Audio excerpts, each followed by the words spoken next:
وہ میرے نبی نے تو منافقوں کو سینے سے لگا کے رکھا.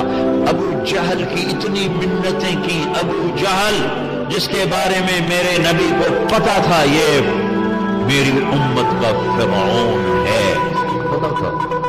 اس کی اتنی منتیں کی کہ ایک دفعہ وہ کہنے لگا اے محمد بس کر بس کر، ہم کہہ دیں گے تیرے رب کو کہ تو نے ہمیں پیغام پہنچا دیا تھا، مہربانی کر اب بس کر.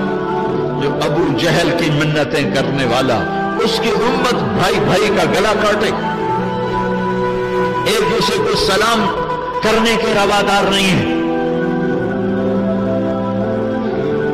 ایک جگہ مجرے نماز پڑھے، چند نوجوان پگڑیوں والے کھڑے، داڑیاں خوبصورت. میں نے کہا السلام علیکم، انہوں نے کہا، پھر میں نے کہا السلام علیکم، وہ کہنے لگا.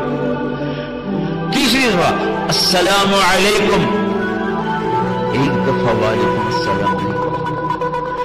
میرا ظاہری حلیہ تو مسلمانوں والا تھا، تو میرے اندر کو اللہ پر چھوڑتے، میرے سلام کا جواب دیتے.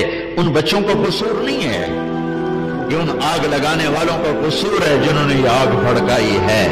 میں علماء کی منت کرتا ہوں کہ اس منبر کو محبت کے لیے رکھو.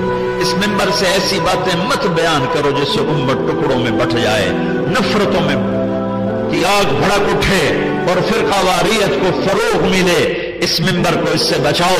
تمہارے مسائل ہیں، تمہارے عقائد ہیں، اپنے شاگردوں کو بتاؤ، اپنی درس گاہ میں بتاؤ. اس منبر پر بیٹھو تو امت کو جوڑنے کی کوشش کرو، توڑنے کی کوشش نہ کرو.